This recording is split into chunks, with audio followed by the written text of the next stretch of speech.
मुख अमृत पीजिए जी मुख विष क्यों खाए। राम चरण बकवाद तज राम नाम ल्यो लाय। राम राम रटबो करे रात दिवस एक धार। आगे ही सुख होएगा राम तने दरबार। तन की तो निर्गुण दिशा मन का छांड विकार। भजिए केवल ब्रह्म को तजिए यो संसार।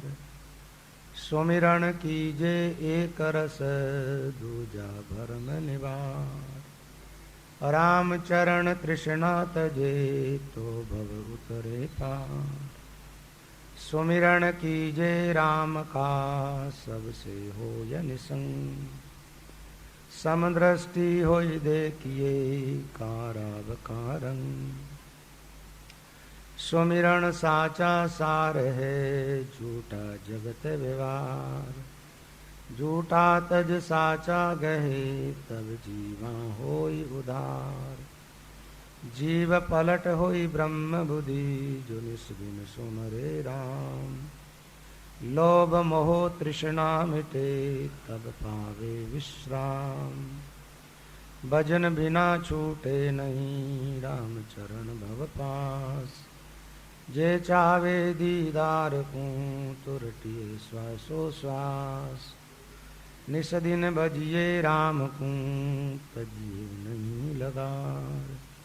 राम चरण याटों पैर पल पल बारंबार। राम मरस परमाते राम नाम का सुमिरन ज्यादा से ज्यादा करना चाहिए। तन मन तो नेचल करे। तन स्थिर हो, मन एकदम निश्चल और निश्चल हो। आसन संयम साथ आसन लगा करके ठीक से बैठ के जप करे। शब्द ब्रह्म में सुरती रहे छांड सकल बकवास। शब्द ब्रह्म यानी राम नाम के अंदर हमारी सुरता लगी रहे। व्यर्थ की चर्चाओं का परित्याग करें। यहां तक की बात कल की सत्संग में आप लोगों ने श्रवण की। महाराज फरमाते जी मुख अमृत पीजिए जी मुख विष क्यों खाए। मान लो किसी आदमी को अमृत पीने को मिल गया, अब वो विषपान क्यों करे। अमृत मिल गया तो विष का परित्याग करना चाहिए और अमृत पान करते रहना चाहिए। अमृत आपके हाथ में, अमृत को एक तरफ रख देते हो और विष पीने लग जाते हो, ये बात तो ठीक नहीं है। तो हमारे महात्मा लोग कहते हैं जिस मुख के द्वारा अमृत पिया जाता, अमृत क्या है, भगवान का नाम। आप जो नाम सुमिरन करते हो तो समझ लो आप अमृत पान कर रहे हो। क्यों? राम नाम का सुमिरन करने से आपको अमरता का अनुभव होगा। भगवान के नाम का सुमिरन करना, भगवान की महिमा जबान से गायन करना, ये अमृत। और नाम और भगवान की महिमा छोड़ करके संसार की व्यर्थ की चर्चाएं करना, ये विष। जगत की फालतू बातों के अंदर कुछ मिलने वाला तो है नहीं। हमारे जबान की शक्ति नष्ट होती है। देखो अपने शरीर की जो इंद्रियां है ना, इन पर आप काबू पा लेते हो ना, जिस इंद्री पर पूरा कंट्रोल कर लेते हो। जैसे गीता जी के अंदर 3 प्रकार के तप की बात आती है, वहां एक वाणी के तप की बात आती है, एक शरीर के तप की बात आती है और एक मानसिक तप की बात आती है। तो जो तप आप ठीक ठीक कर लेते हो तो महाराज शारीरिक तप करते हो तो शरीर के अंदर बल आता है, आयु बढ़ जाती है। मानसिक तप करते हो तो मनोविकार सब समाप्त हो जाता है, जीवन में परमानंद की अनुभूति हो जाती है। वाणी का तप कर लेते हो तो आपके वचन में सिद्धि आकर के बैठ जाती, जो बोलो सिद्ध हो जाती। तो यहां महात्मा लोग कहते हैं आप जब व्यर्थ की चर्चा करते हो ना, बकवास करते हो ना फालतू, जब आपके वाणी का तप नष्ट हो जाता। हमारे कितने ही ऐसे महात्मा हुए जो बोले ही नहीं मरे, राम शब्द के अलावा दूसरा शब्द उन्होंने अपनी जबान से कभी उच्चारण ही नहीं किया। कुछ किसी को बोलना होता तो ही राम, और इशारे से कुछ बता देते। ऐसे कई मुनि संत हुए। आप जानते हो, जैसे मान लो आंख, जबान, कान, हाथ, पैर इत्यादि जो इंद्रियां हैं, जिस पर आप एकदम काबू पा लेते हो, कंट्रोल कर लेते हो, वासना की तरफ, विषय की तरफ नहीं जाने देते हो ना, तो उसके अंदर एक अलौकिक शक्ति संग्रह हो जाती है। देखो, हमारा जीवन जो है वो एक शक्तियों का पुंज है, शक्तियों का खजाना है, लेकिन वो शक्तियां सब नष्ट होती जाती है, व्यर्थ। आपको ये कथा याद होगी महाभारत की। धृतराष्ट्र की पत्नी जो है गांधारी, उसने अपनी आंखों पर पट्टी बांध ली थी। ये बात याद है सबको? देखा नहीं उन्होंने। शादी होने के बाद कुछ भी नहीं देखा संसार कि मेरा पति अंधा है तो मैं आंख से देख नहीं सकता। आप जानते हो उनकी आंखों के अंदर ऐसी अलौकिक शक्ति प्रकट हो गई थी। जब महाभारत का युद्ध अंतिम स्थिति पर था, दुर्योधन करीब करीब युद्ध हार चुका था, उस समय वो अपनी मां के पास में गया तो मां ने एक बात कही, एक काम कर, तू सरोवर में स्नान करके और जैसा तूने जन्म लिया वैसी स्थिति मेरे सामने आ जा। इसका अर्थ ये हुआ, नंगे मेरे सामने आ जाओ, आके खड़े हो जाए। दुर्योधन गया। ये तो भगवान कृष्ण की चालाकी थी, बीच में जो उन्होंने उनको केले के पत्ते पहना दिए थे, ना करके आया, वापस आके मां के सामने खड़ा हुआ और दुर्योधन की मां ने आंखों की पट्टी खोल करके ऊपर से नीचे तक अपने बेटे को देखा। तो जितने शरीर पर उसकी दृष्टि पड़ी थी वो शरीर वज्र का हो गया था।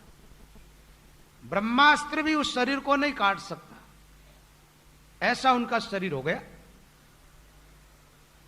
लेकिन जब कटी की तरफ दृष्टि आई तो यहां तो केले के पत्ते बंधे हुए थे। उनकी मां ने कहा, यह अंग तेरा कच्चा रह गया है और ये तूने भूल कर ली।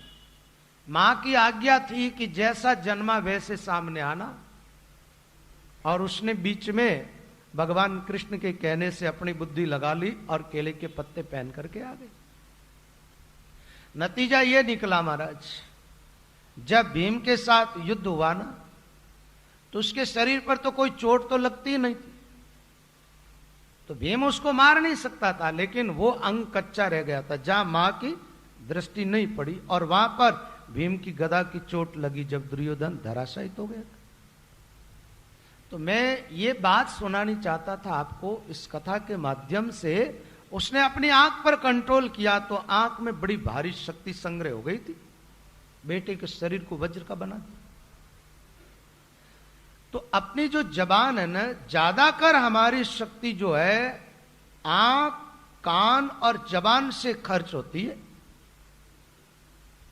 आप भजन साधन करते हो, राम भजन करते हो, कुछ भी सत्कर्म करते हो और झूठ बोल जाते हो, निंदा कर लेते हो, फालतू की बकवास कर लेते हो, जब जबान की शक्ति क्षय हो जाती। 10 दोष बताए गए ना शास्त्रों में, 3 तन के, 3 मन के, वाणी के 4 दोष, वचन के 4 दोष। झूठ बोलना, व्यर्थ की बकवास करना, निंदा करना और दूसरों को तकलीफ हो ऐसे कटु शब्द बोलना, ये 4 दोष वाणी के हैं। इन दोषों का परित्याग करके बोलना तो कितना और कैसे बोलना चाहिए, तो महात्मा लोग कहते हैं सत्य बोलो, प्रिय बोलो, दूसरों के हित के लिए बोलो। अब दूसरों की चर्चा करने में क्या लाभ होता है ये बताओ। अमुक आदमी ऐसा, अमुक स्त्री ऐसी, अमुक ने ऐसा काम किया, अमुक ने ऐसा काम किया, अमुक के घर में इतना धन, अमुक आदमी ऐसा है, अमुक आदमी ऐसा। इन चर्चाओं से लाभ क्या होता है? दूसरों के धन की चर्चा करते हो, आपको तो कुछ मिलने वाला है नहीं, राम राम। दूसरों की गरीबी की चर्चा करते हो तो आप तो गरीब हो नहीं, काहे को चर्चाएं करते हो फालतू? फालतू चर्चाएं बंद कर देनी चाहिए। जबान से बोलो तो राम राम करो, राम राम। तो व्यर्थ की जो चर्चाएं हैं, निंदा स्तुति आदि है, जो आलोचना है दूसरों की करना, ये क्या है? विष, जहर। एक बात बताओ, मान लो 4 शब्द भी अपन ने उच्चारण किए व्यर्थ की चर्चाओं में, उसकी बजाय 4 भगवान का नाम लेते ना, 4 बात किसी और की ना, उसके बदले में 4 भगवान के नाम लेते तो लाभ होता। बातों में ही बह गया, निकल गई दिन रात, दरिया मोलत पूरी भई, आन पड़ी जमगात। बातों में बह गया, निकल गई दिन रात, दरिया मोलत पूरी भरी, आन पड़ी जमगात। अवधि पूरी होते ही काल तो पीछे लगा हुआ है और आप होश में नहीं आ रहे। जो समय मिला है उसको व्यर्थ नहीं खोना है, व्यर्थ की चर्चाओं में बर्बाद नहीं करना। तो जीमुख अमृत पीजिए, जीमुख विष क्यों खाए। अमृत पान करने के लिए जबान दिए, अमृत पिए। नाम जब करते हो तो ये अमृत है, व्यर्थ की चर्चा है विष। दूसरा, इसका एक अर्थ और भी होता है, भोजन आहार के अंदर लिया जाए तो जो मनुष्य के लिए परमात्मा ने आहार बनाया ना, वही आहार लेना चाहिए, जिससे हमारा अंत्यकरण एकदम शुद्ध रहे, पवित्र रहे, ऐसा आहार लेना चाहिए। गलत आहार नहीं लेना चाहिए। जबान के स्वाद में आकर के कोई भी ऐसी चीज नहीं खानी है जिससे अपना अंत्यकरण अपवित्र हो। तो महापुरुष कहते, जीमुख अमृत पीजिए, जीमुख विष क्यों खा। रामचरण बकवास तज, महाराज फरमाते व्यर्थ की बकवास का परित्याग करो, अपने जबान को समझाओ। हे रसना रस छांड सबे रस, राम सुधा पी क्यों न जगे। ई जीव का आल जंजाल मिटे, जमराय को दंड कबू न लगे। बनवाज आवाज सुने सिंह की, अग जम्बुक गेंद जो जान भगे। के रामचरण सचेत रहो नित, तोय को तो ठिग नाई ठगे। जबान से कहो, हे रसना रस छांड सबे रस, राम सुधा पी क्यों न जगे। फालतू की बातों में तुझे जो रस आ रहा है, इस रस का तू परित्याग कर दे और राम नाम रूपी अमृत का पान कर। इस जीव का आल जंजाल मिटे, जमराय को दंड कबू न लगे। राम नाम का सुमिरन करोगे ना, आल जंजाल का मतलब आवागमन का चक्कर मिट जाएगा और जमराज की यातना नहीं भोगनी पड़ेगी। नाम सुमिरन जबान से करते हो तो जैसे शेर की गर्जना सुन करके जंगल के जीव भाग जाते हैं, ऐसे ही महात्मा लोग कहते हैं तुम्हारे शरीर को छोड़ करके पाप भाग जाएंगे नाम सुमिरन करने से। ये जीव का आल जंजाल मिटे, जमराय को दंड कबू न लगे। रामचरण जी महाराज कहते कि रामचरण सचेत रहो, सावधान रहो, सावधानी पूर्वक भजन में लगो।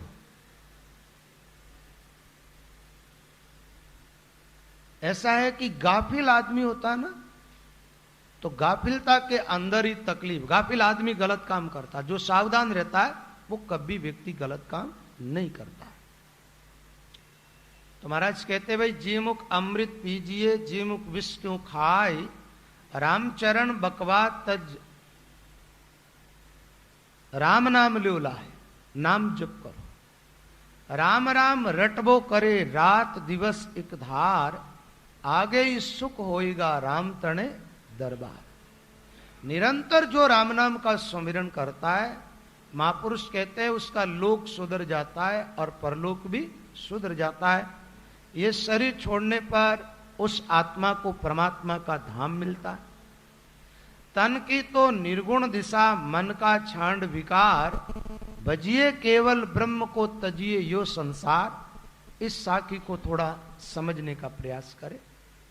यहां तन की निर्गुण बात आई। देखा जाए तो शरीर तो बनाई गुणों के द्वारा है ना, सात्विक राजस तामस, ये तीनों गुण, और आकाश वायु अग्नि जल और पृथ्वी, ये 5 तत्व। इन 8 तत्वों के द्वारा शरीर बना है और महात्मा कहते तन की निर्गुण दिशा, शरीर को निर्गुण रखो, गुण रहित, और मन के विकारों का परित्याग करो।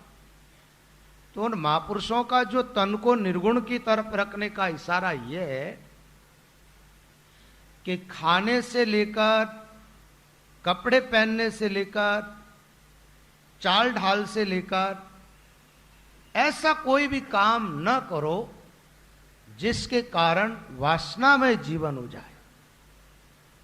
एक दूसरे सूत्र में आप लेते हो ना, आप लोग बोलते हो कई बार कि सादा जीवन और ऊंचा विचार, ऐसा बोलते हो।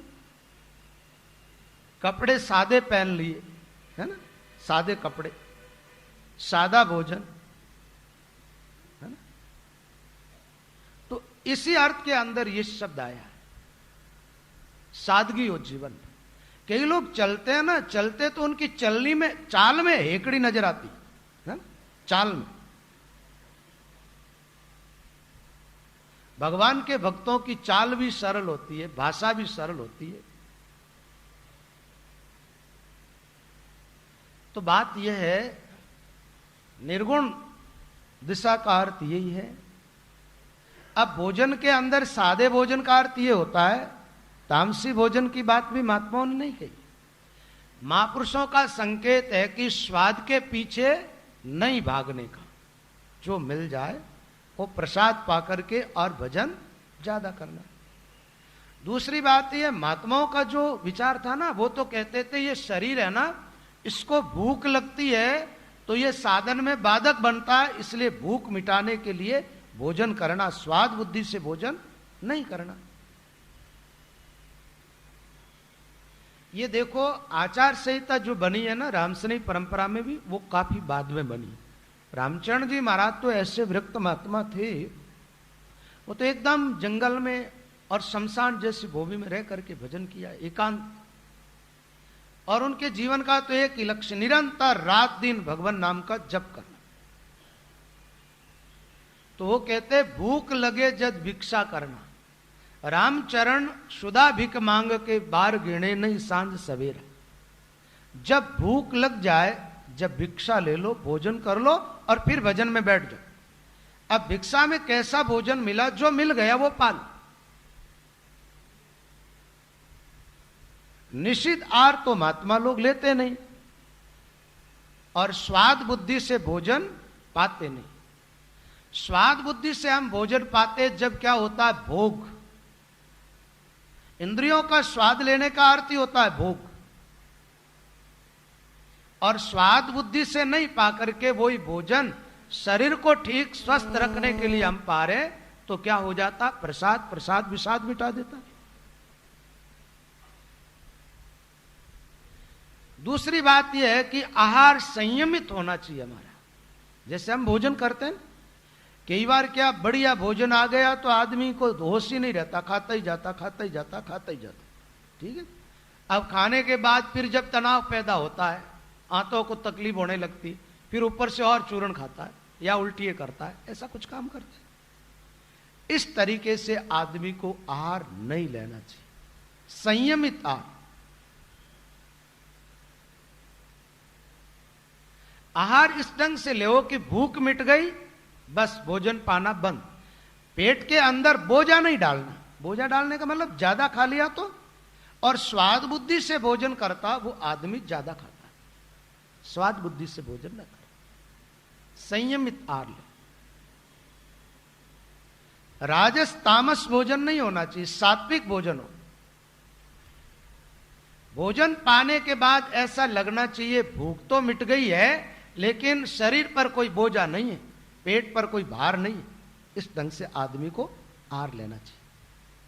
रामचरण जी महाराज के पोते शिष्य हुए सग्रामदास जी महाराज, उन्होंने अपनी वाणी में लिखा है, अंजल को संयम करे बड़ी तपस्या जान, काया ने कसना गणी पांचों पकड़े प्राण।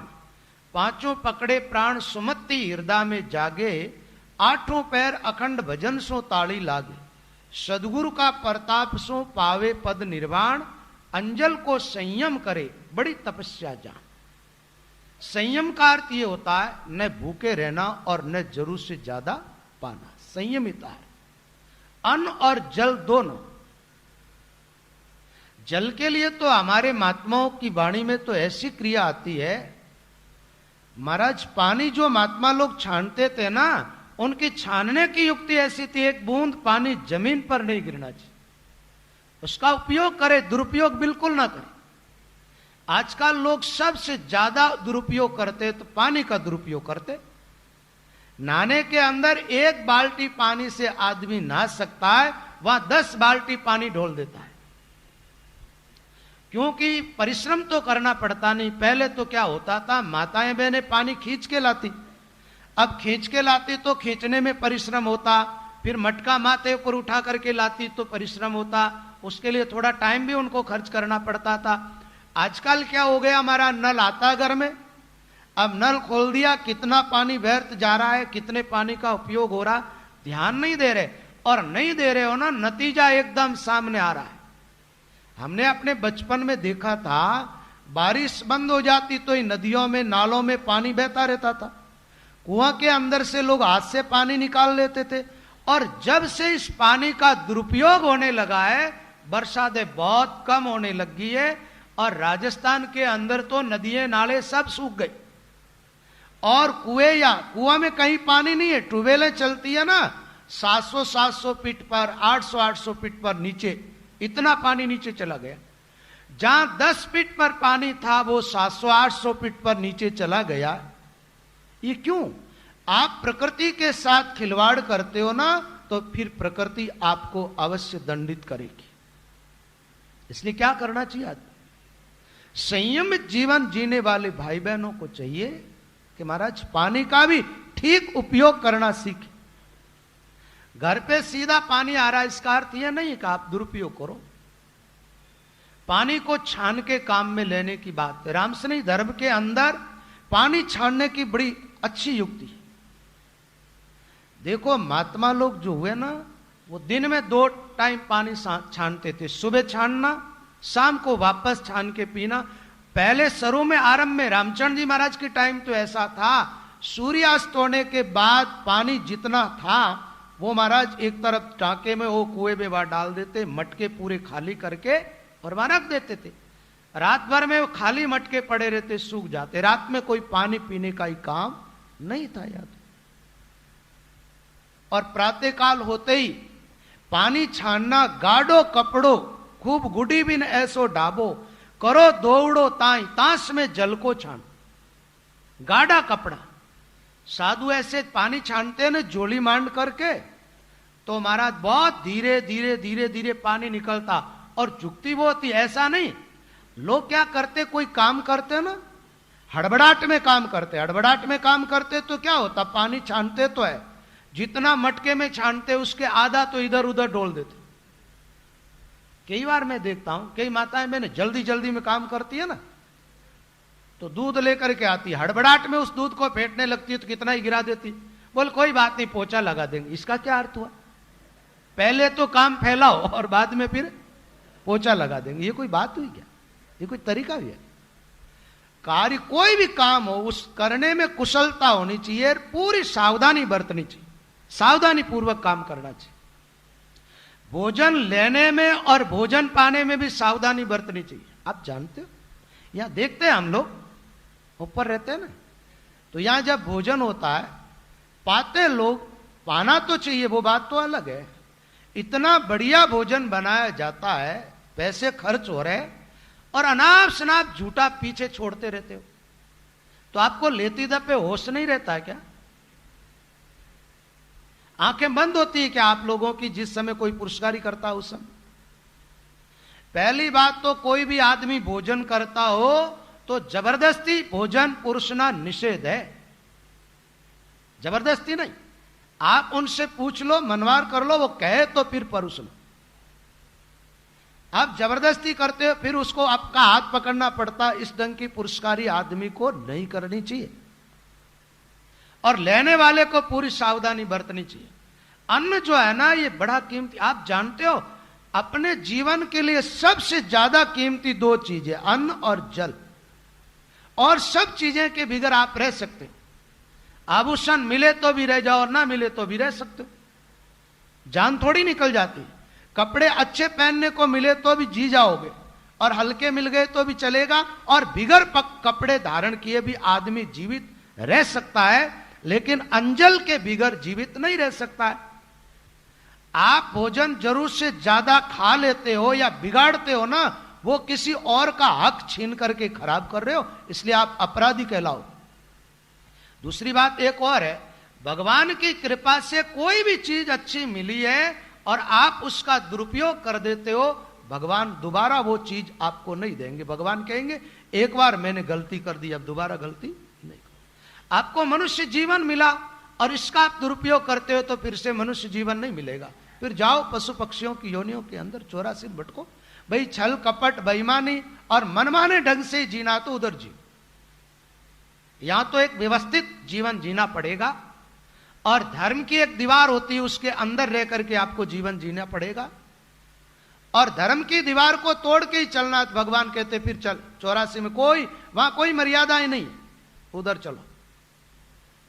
अरे जीवन की बात छोड़ो, छोटी छोटी बातें, जैसे आपको बढ़िया नौकर मिल गया और अकारण आप उसका तिरस्कार करते हो, आपको अच्छा नौकर नहीं मिलेगा, फिर नौकर के लिए भटकोगे आप।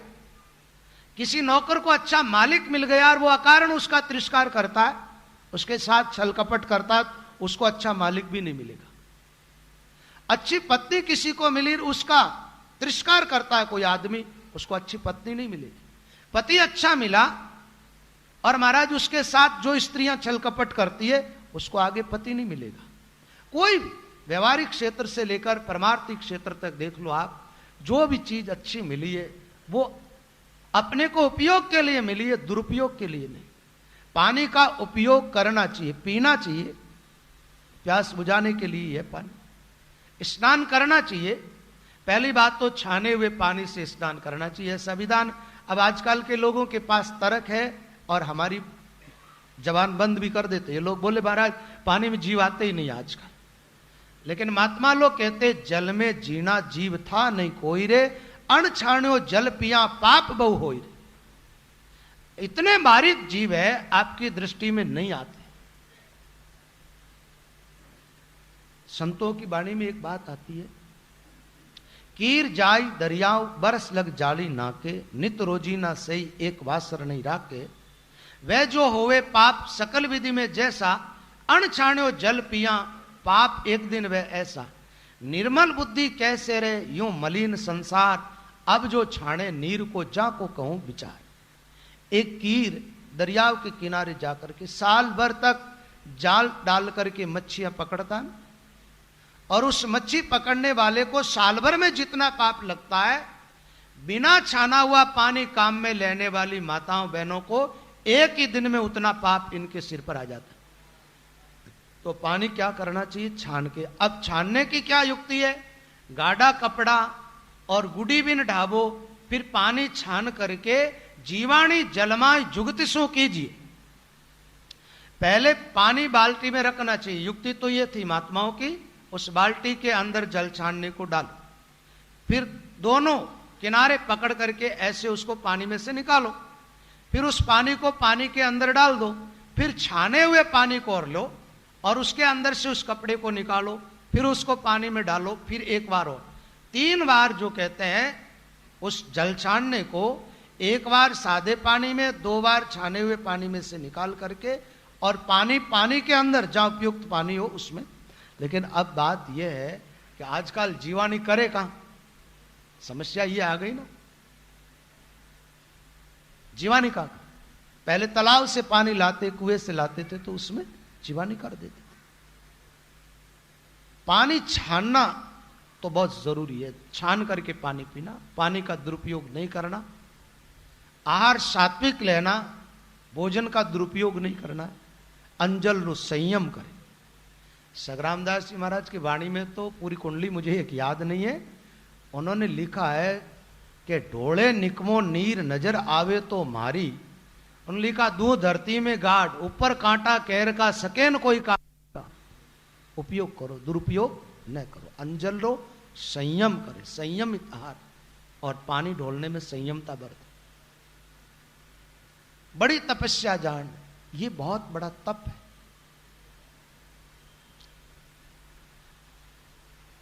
काया ने कशना गणी पांचों पकड़े प्राण। एक छोटी सी बात बताऊं आपको, जैसे कई भजन साधन करने वाले भाई बहन हैं, उनके मन के अंदर कुछ वासनाजनित विचार उठते हैं कई बार, और साधक नहीं चाहता कि ऐसे विचार मेरे जीवन में उठे।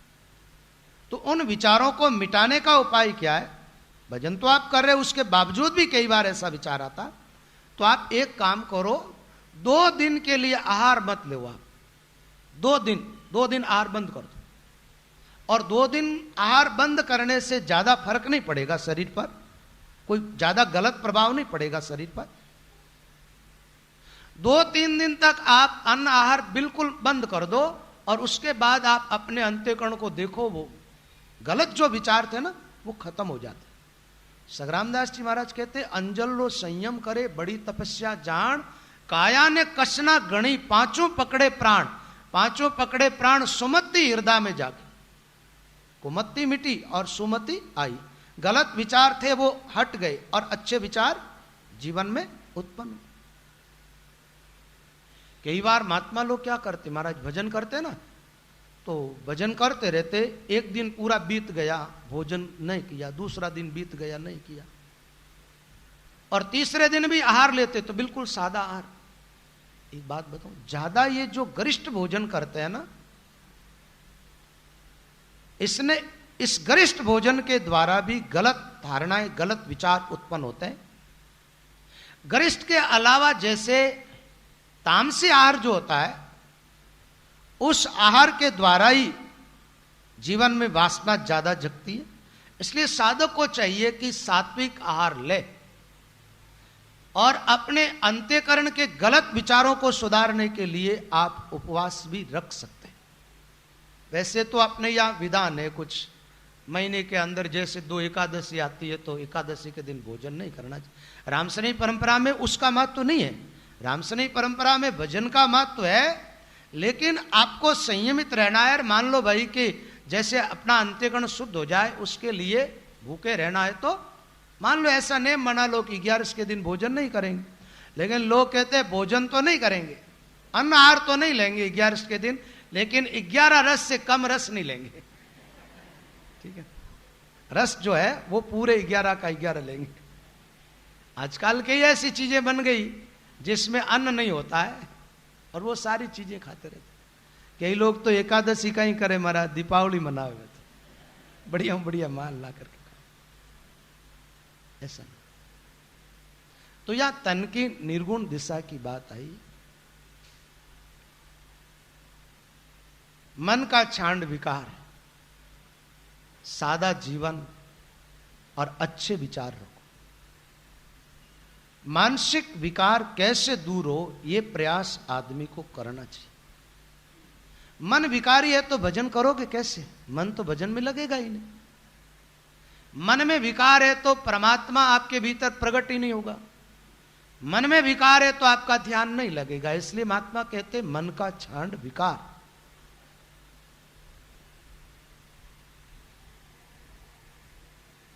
भजिए केवल ब्रह्म को और तजिए यो संसार।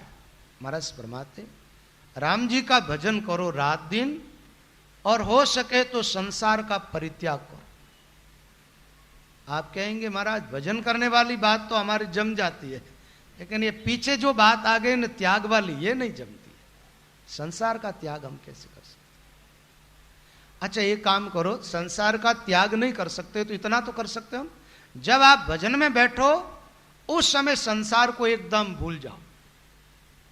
भजन में बैठो उस समय संसार को अपने भीतर लेकर के मत बैठो, बाहर निकाल दो अपने अंदर से, बाहर का संसार बाहर।